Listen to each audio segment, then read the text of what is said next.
Hello and welcome to my YouTube channel. तो जैसे कि हम लिमिटेशन एक्ट की एक लेक्चर सीरीज कर रहे हैं, आज उसी लेक्चर सीरीज का थर्ड लेक्चर है। पहले दो लेक्चर्स में हमने लिमिटेशन एक्ट के कुछ बेसिक एस्पेक्ट्स डिस्कस किए थे। इसका ऑब्जेक्ट क्या है, पर्पस क्या है।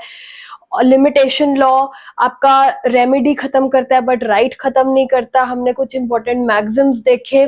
तो आज के इस थर्ड लेक्चर में हम बेयर एक्ट शुरू करने वाले हैं। आज हम बेयर एक्ट में डेफिनेशन क्लॉज देखेंगे, एक लिमिटेशन एक्ट का मोस्ट इंपॉर्टेंट सेक्शन सेक्शन 3 देखेंगे। तो आइए शुरू करते हैं। आई होप आप सबके पास बेयर एक्ट होंगे। The Limitation Act 1963. It's Act number 36 of the year 1963. So इसका preamble, an act to consolidate and amend the law for the limitation of suits and other applications and for the purposes connected therewith. तो an act to consolidate. आज हम इस word consolidate का मतलब समझेंगे। Consolidate आपको काफी सारे स्टैट्यूट्स में दिखता है, काफी सारे स्टैट्यूट्स के प्रीएम्बल में कंसोलिडेट लिखा होता है। कंसोलिडेट का मतलब क्या होता है कि जो भी इस पे ओल्ड लेजिस्लेशंस थी, जो भी इस पे पुराने स्टैट्यूट्स थे ऑन दिस वेरी सब्जेक्ट, उन सबको अब हम रिपील करके, उन सबको खत्म करके, now we are consolidating everything that is available into a new piece of legislation. So हम पुराने सबको खत्म करके एक नया पीस बना रहे हैं जो अब now this is the only authority on the subject. पुराने सारे अब रिपील हो गए और ये वाला एक्ट अब इस पे अथॉरिटी है। और अमेंड भी लिखा है। अमेंड क्यों? इससे एक पिछला कोड था 1908 वाला, उसको अमेंड करके अब 1963 वाला कोड बन रहा है। तो यहाँ पे दो चीजें लिखी हुई है, कंसोलिडेट भी हो रहा है और अमेंड भी। For the law of limitation of suits and other proceedings. So other proceedings में क्या आएगा? मैंने आपको फर्स्ट लेक्चर में बताया था कि जो लिमिटेशन एक्ट है वो सूट्स, अपील्स एंड एप्लीकेशंस पे अप्लाई करता है। तीन चीजों से डील करता है, suits, appeals and application. So other proceedings में आप लिख सकते हैं appeals and applications and for the purposes connected therewith, be it enacted by the parliament in the 14th year of Republic of India as follows.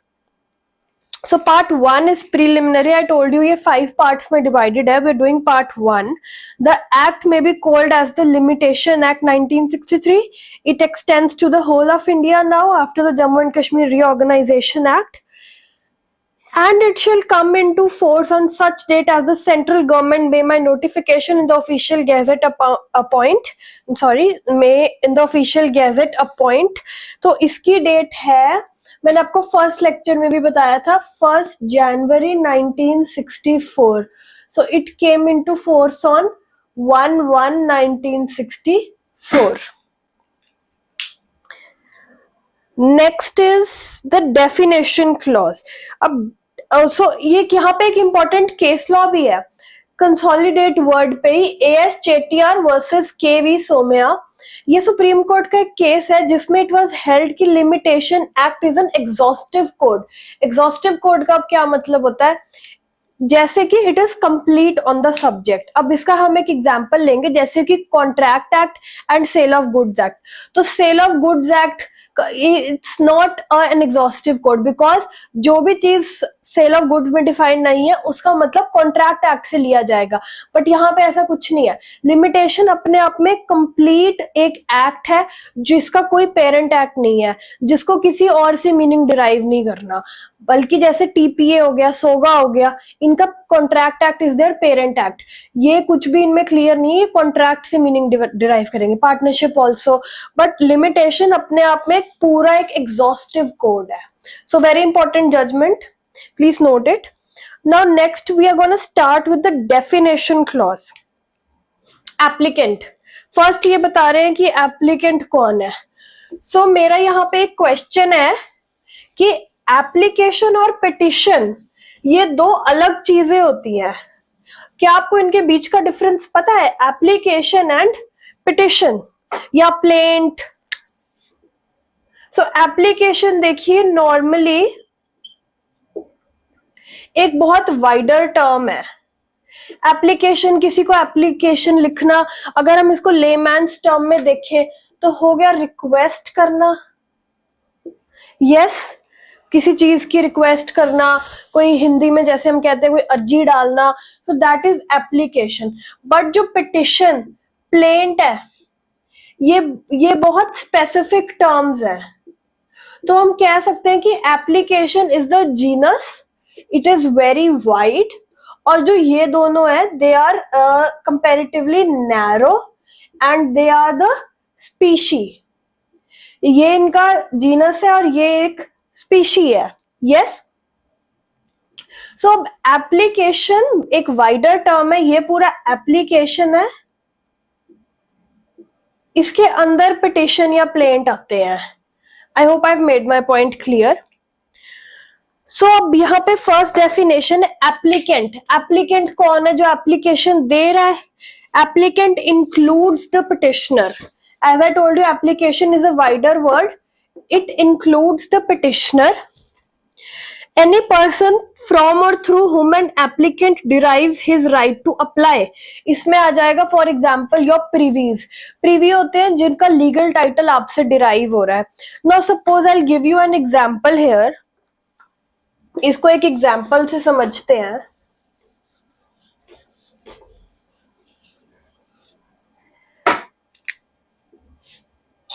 Suppose ये एक auction cell हुई, ठीक है। ऑक्शन सेल में ए पर्सन ने purchase कर लिया, ठीक है। इसने आगे बी को सेल भी कर दिया। परचेज ए ने किया बट सेल आगे बी को कर दिया, यस। बट अब जो इसका ओरिजिनल ओनर था, जिसकी प्रॉपर्टी ऑक्शन में सेल हो रही थी, उसका नाम एक्स है, वो बी को पोजेशन नहीं लेने दे रहा। बट डॉक्यूमेंट्स में पहले किसने खरीदी थी ये प्रॉपर्टी ए ने खरीदी थी। क्या अब अगर ये बी को एंटर नहीं करने दे रहा, तो can be step in the shoes of A and file a suit for possession of that property? So answer is yes, because ये इसका प्रीवी है, इनके बीच में बायर और सेलर का रिलेशनशिप है। ऐसे ही सपोज अगर इस पर्सन की डेथ हो जाती है और इसका अगर कोई लीगल रिप्रेजेंटेटिव होता जो उस प्रॉपर्टी की पोजेशन के लिए सूट डाल रहा है, तो जो लीगल रिप्रेजेंटेटिव है वो भी प्रीवी बन गया। तो इसका मतलब ये एग्जाम्पल होता है कि एनी पर्सन फ्रॉम और through whom an applicant derives his title. अब बी का टाइटल किससे आ रहा है? ए से आ रहा है, तो B will also become an applicant here. Any person whose estate is represented by the applicant as an executor, administrator or other representative। अब executor और administrator में क्या फर्क होता है?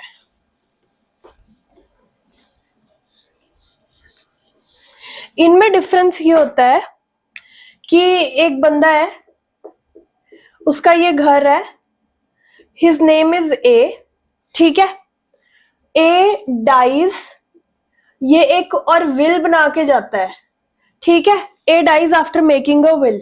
विल में वो एक बंदा अपॉइंट करता है कि X, he is my executor, he will execute my will, he will divide my property in between my children, मेरे डेट्स पे ऑफ ये बंदा करेगा। तो ये विल में एक्स का नाम लिख के गया है। बट इफ इसने विल में कुछ नहीं बताया, nothing is told, court appoints and courts appoint a person to divide the property. अगर कोर्ट अपॉइंट करता है तो उसको हम बोलते हैं administrator. So if this person is appointed by the court, he is known as the administrator. But if a person is appointed by the very person who is making the will, then that person is called as the executor. So executor और administrator दोनों ही एक diseased बंदे की property के बारे में देखते हैं, बट एग्जीक्यूटर वो डिसीज्ड पर्सन खुद अपॉइंट करता है, and administrator is appointed by the court. So अगर कोई ऐसा रिप्रेजेंटेटिव है तो वो भी एप्लीकेंट हो सकता है। किसी को आपसे कोई लीगल टाइटल डिराइव हो रहा है, कोई आपका प्रीवी है, तो वो भी एप्लीकेंट बन सकता है। So applicant include the petitioner also, any person from or through whom an applicant derives his right to apply, any person whose estate is represented by the applicant as executor, administrator or other representative। So next definition है application it includes a petition. तो यहाँ पे हमने बहुत wide बनाया हुआ है। वैसे अगर हम सीपीसी उठाते हैं ना तो एप्लीकेशन और पिटिशन में बहुत डिफरेंस होता है, बट यहाँ कोई डिफरेंस नहीं है। मैं आपको प्लेंट और इसका भी डिफरेंस समझाती हूँ। जैसे कि एक प्लेंट बंदा डालता है for institution of the suit, और पिटिशन भी सिमिलरली कोई सूट या कुछ इंस्टीट्यूट करने के लिए कोर्ट में फाइल की जाती है। बट एप्लीकेशन, एप्लीकेशन बीच में भी लग सकती है, like application for deciding the, like if a party died, so application for including me as the legal representative, or application to set aside the sale proceedings, application to review the case। ठीक है, तो ये application होती है। But petition या plaint they are for institution, इनका basically ये difference होता है। बट लिमिटेशन एक्ट कोई डिफरेंस नहीं कर रहा, वो कह रहा है कि application includes a petition. Next is bill of exchange includes a hundi and a check। So bill of exchange क्या होता है? bill of exchange की डेफिनेशन आपको एनआई एक्ट में मिलेगी। कौन सा act? Negotiable instrument act of 1881। वो डिफाइन करता है कि बिल ऑफ एक्सचेंज क्या होता है। सो बिल ऑफ एक्सचेंज एक डॉक्यूमेंट होता है जिसमें A party creditor and B party is the debtor. ये हमारा बिल ऑफ एक्सचेंज है। So creditor he draws bill of exchange की A will pay me 10,000 rupees on suppose 31 December. ठीक है, ये बिल ऑफ एक्सचेंज है। एनआई एक्ट डिफाइन करता है इसको। तो it is made by the creditor that this person owes me this much of money or he can pay me on demand or on a specified date or at site। तो ये NI act बताता है, NI act 1881। ठीक है, और check, आप सबने कभी ना कभी अपनी लाइफ में चेक जरूर देखा होगा, बैंक में अकाउंट खुलवाते एक चेकबुक मिलती है। चेक और bill of exchange NI act में टू इंटायरली डिफरेंट थिंग्स है। Cheque is drawn upon the bank to make payment to some other account, yes, but यहाँ लिमिटेशन एक्ट कहता है कि बिल ऑफ एक्सचेंज जहां पे भी लिखा है we will take it as it includes a cheque. और इसमें क्या है कि a hundi also, hundi is nowhere talked about in the negotiable instrument act, but यहाँ पे क्यों लिखा है? because it is a trade practice, ये commonly बहुत यूज होता है बिजनेस में। so limitation act चाहता था कि कोई escape ना कर पाए। जैसे अगर limitation period दिया हुआ है, hypothetically I am just saying कि सपोज बिल ऑफ एक्सचेंज अगर कोई बंदा पे नहीं कर पाता या डिसऑनर हो जाता है, तो suppose the limitation period is 1 year. ठीक है, अभी फिर the next person will say, the defendant will say कि हुंडी तो इसमें इंक्लूडेड ही नहीं है, हुंडी का तो पीरियड ही प्रोवाइडेड नहीं है या चेक का प्रोवाइडेड नहीं है। तो that is why bill of exchange जहां पे भी लिखा है, अगर वो डिसऑनर हो रहा है, उसकी पेमेंट नहीं हो रही है, कुछ भी हो रहा है, so it will include a hundi as well as a cheque. तो ये बहुत वाइड इसका एम्बिट देने के लिए, so that no defendant can escape law. Next is bond. अब बॉन्ड डिफाइंड है यहाँ पे, और स्टैम्प एक्ट में भी, इंडियन स्टैम्प एक्ट भी बॉन्ड को डिफाइन करता है। तो बॉन्ड होता क्या है? An agreement of engagement, a covenant between two persons, an obligatory instrument.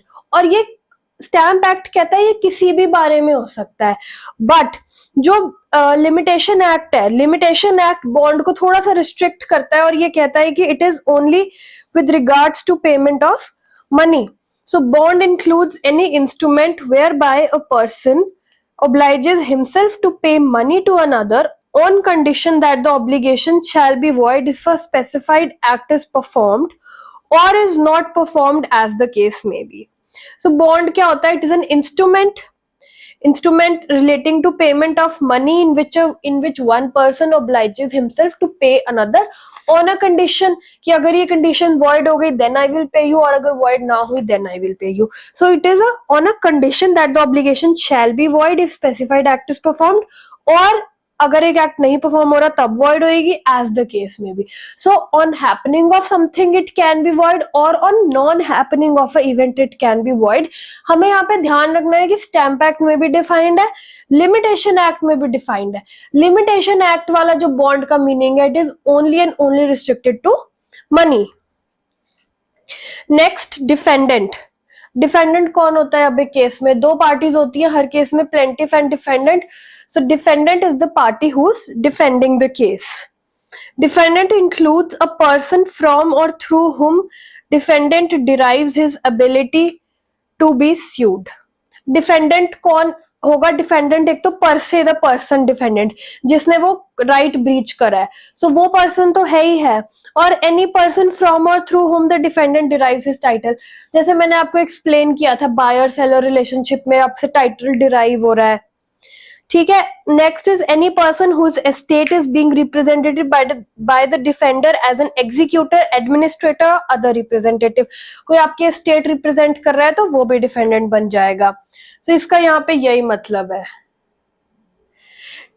From में आएगा like the buyer seller that derives title. Through में आएगा इनहेरिटेंस से प्रॉपर्टी मिल गई, ऑक्शन से प्रॉपर्टी मिल गई. सो ये सबके एग्जांपल्स है. Like who got connected with the person through private alienations or court sale, anything else. So from is buyer seller and through the defendant is inheritance से, auction से. I hope it is clear.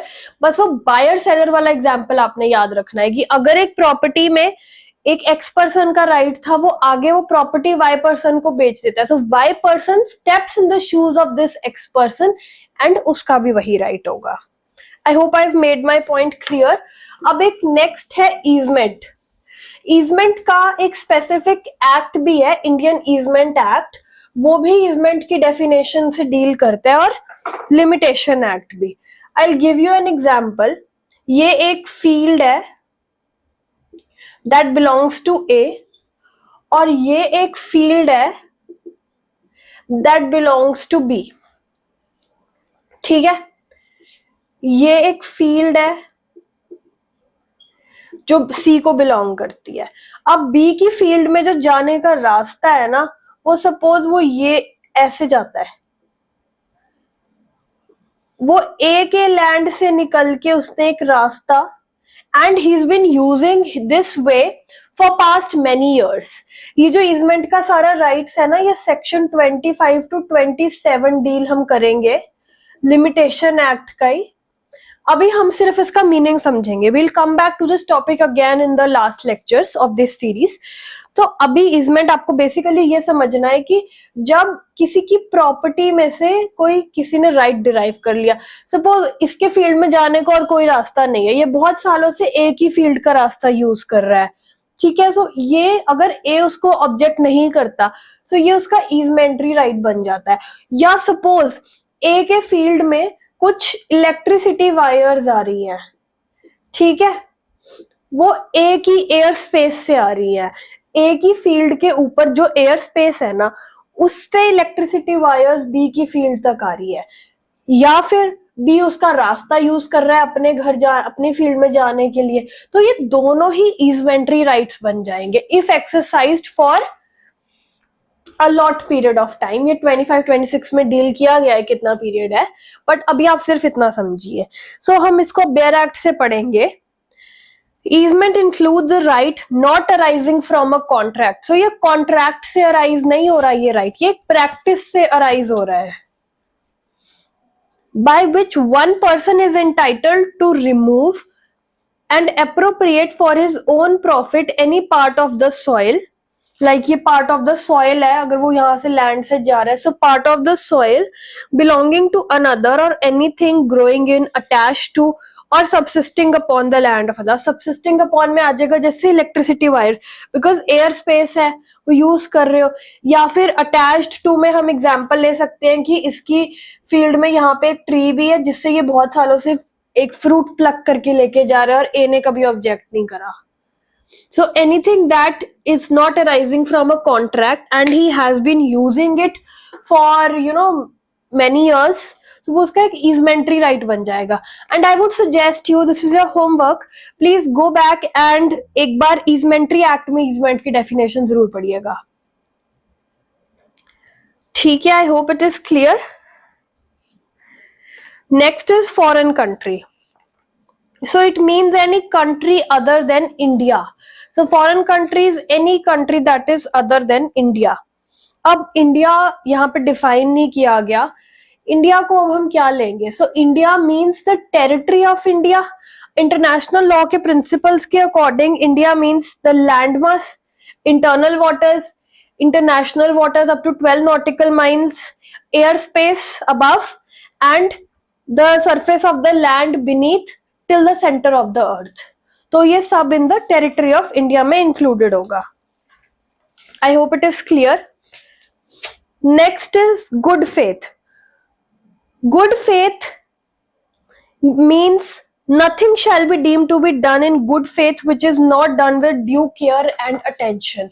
So good faith एक IPC में defined है, IPC और I would say BNS में defined है, और limitation में डिफाइंड है। इनकी डेफिनेशन सेम है।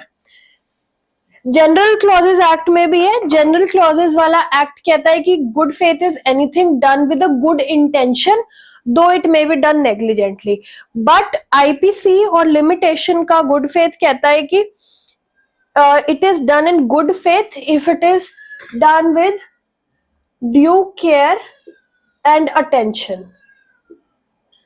So ये यहाँ पे good faith है। So आप देख सकते हैं कि good intention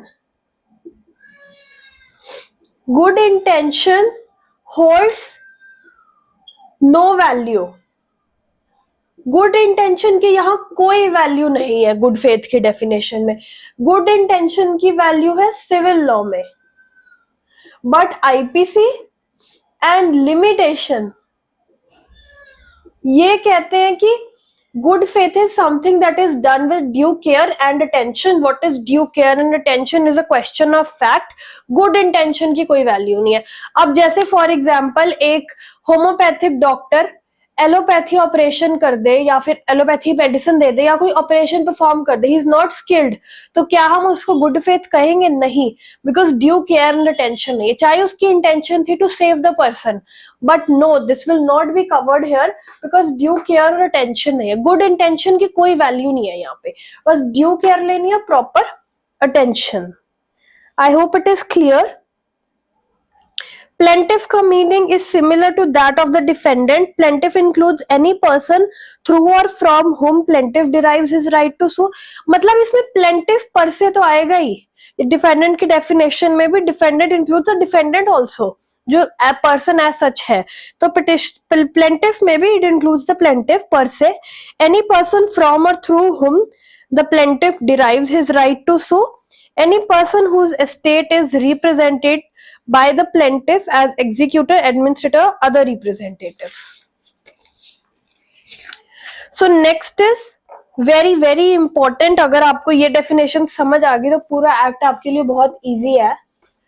prescribed period and period of limitation, ये वाली डेफिनेशन 1908 वाले एक्ट में नहीं थी और कोर्ट्स को बहुत कंफ्यूजन होती थी कि लिमिटेशन एक्ट क्या और प्रिस्क्राइब्ड पीरियड, लिमिटेशन पीरियड क्या और प्रिस्क्राइब्ड पीरियड क्या है। बट इस एक्ट में इन्होंने डेफिनेशन देके बहुत क्लियर कर दिया है। So limitation act, sorry limitation period, limitation period वो पीरियड है जो शेड्यूल में दिया हुआ है। पीरियड प्रिस्क्राइब्ड इन शेड्यूल, आप शेड्यूल खोल के देख सकते हैं, उसमें 137 आर्टिकल्स है। हर एक कॉज ऑफ एक्शन के आगे उसका लिमिटेशन पीरियड लिखा है। So that is the limitation period. अब question is the prescribed period क्या है? प्रिस्क्राइब्ड पीरियड है period computed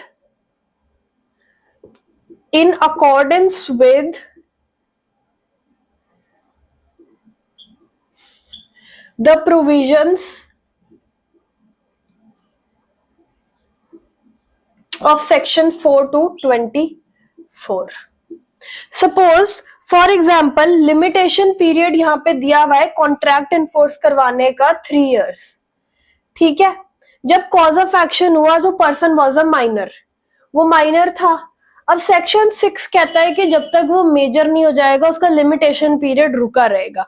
suppose when the cause of action happened he was of 12 years, limitation period 3 साल है, तो जब वो 15 साल का होगा तो लिमिटेशन खत्म हो जाएगा, वो तो माइनर था। तो भी प्रिस्क्राइब्ड पीरियड सेक्शन 6 क्या कहता है कि उसका ये पीरियड रुका रहेगा। And when he will turn 18 तब वहां से उसके 3 ईयर शुरू होंगे। So this is the prescribed period। या फिर जिस दिन सपोज अपील डालनी थी 30 डेज टाइम पीरियड था, 30th डे कोर्ट बंद था, दिवाली की छुट्टियां आ गई या संडे आ गया, so limitation period prescribe period क्या होगा, Monday the next working day, या दिवाली की छुट्टियां थी तो the next day when the court reopens. So ऐसे तो ये प्रिस्क्राइब्ड पीरियड कंप्यूट किया जाता है in accordance with section 4 to 24 of the limitation act। and limitation period वो है जो शेड्यूल में दिया हुआ है। अब हम यहां से पढ़ते हैं। Period of limitation means the period of limitation prescribed for any suit, appeal or application by the schedule, and prescribed period means the period computed in accordance with the provisions। तो जो limitation period वो है जो schedule में prescribed है, और prescribed period वो है जो computed है in accordance with the provisions of this act। I hope it is clear now। ये एक बहुत important definition है, अगर आपको ये समझ नहीं आता तो बहुत confusion होगी आगे। I hope I've made it clear। Next is promissory note, means an instrument whereby the maker engages absolutely to pay a specified sum of money to another at a time therein limited or on demand or at sight। तो मैंने आपको bill of exchange बताया था क्या होता है। bill of exchange में the creditor makes it। promissory note क्या होता है, promissory note में the maker of the instrument, the debtor, ये एक promissory note है, इसमें ए विल ये बना रहा है, तो ए यहाँ पे डेटर है। ही सेज, ये ए यहाँ पे लिखेगा I promise to pay B 10,000 on 31st December और ऑन डिमांड, ये जब मुझसे मांगेगा, और ऑन साइट जब वो प्रोड्यूस करेगा। सो यहाँ पे promissory note it is made by debtor, ये आपको ध्यान रखना है। And bill of exchange is made by the creditor and accepted by the debtor. Promissory note बना ही डेटर रहा है, डेटर ही is promising to pay. I में ब्रैकेट में वो लिख सकता है I A promise to pay B 10,000 rupees, so this is a promissory note. अब सूट, सूट की डेफिनेशन है, suit does not include and appeal और एन एप्लीकेशन। जो सूट है वो अपील और एप्लीकेशन नहीं इंक्लूड करता।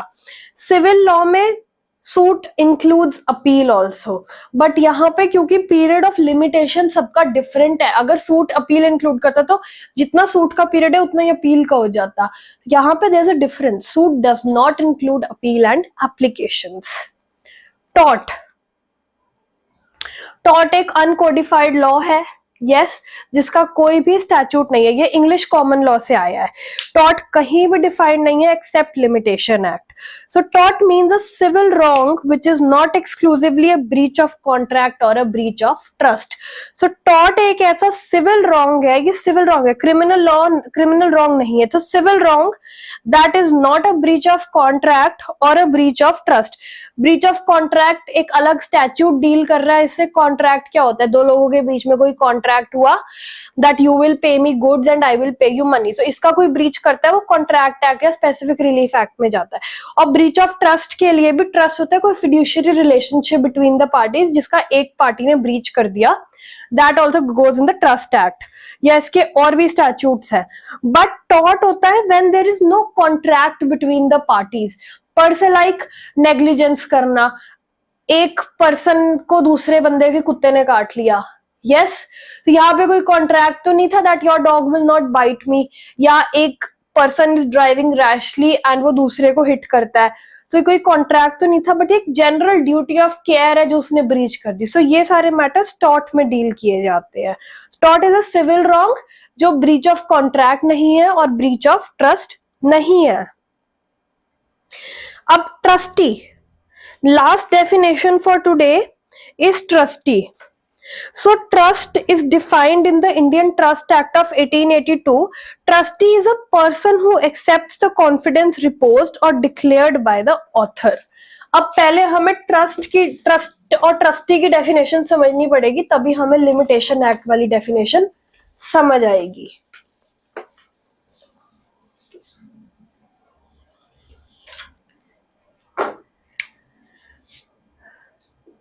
ये एक प्रॉपर्टी है,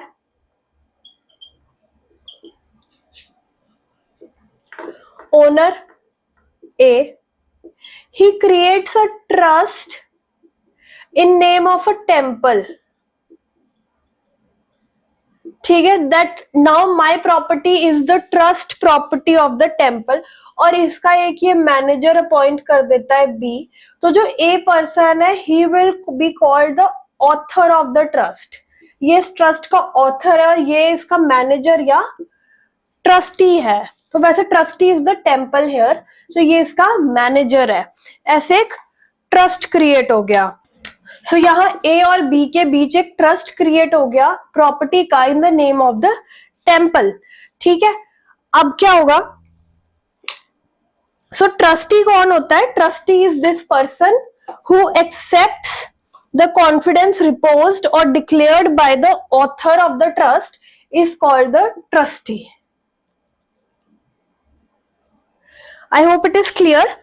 अब ये लिमिटेशन एक्ट क्या कह रहे हैं, trustee does not include a बेनामीदार।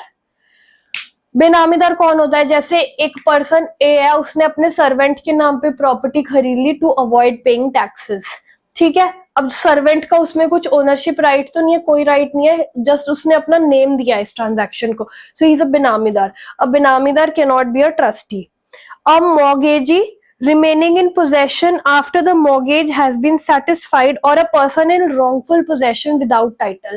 So एक mortgagee जो आपकी प्रॉपर्टी में रह रहा है after you've paid the money, और a person in wrongful possession, इन लोगों को हम ट्रस्टी नहीं बोल सकते। सपोज एक बंदा जो मैनेज कर रहा है आपकी property, he is the manager, he can be called the trustee, but अगर कोई wrongful possession में बेनामीदार है, या फिर a person remaining in possession after the mortgage debt has been satisfied cannot be called as a trustee. So ये तीन बंदे trustee नहीं है, इनको छोड़ के everybody who accepts the confidence reposed or declared by the author will be called as a trustee. I hope it is clear. So section 3 से हम next lecture में continue करेंगे. Thank you so much for watching. And in case of any doubts, please drop down in the comment box and stay tuned for the next lecture.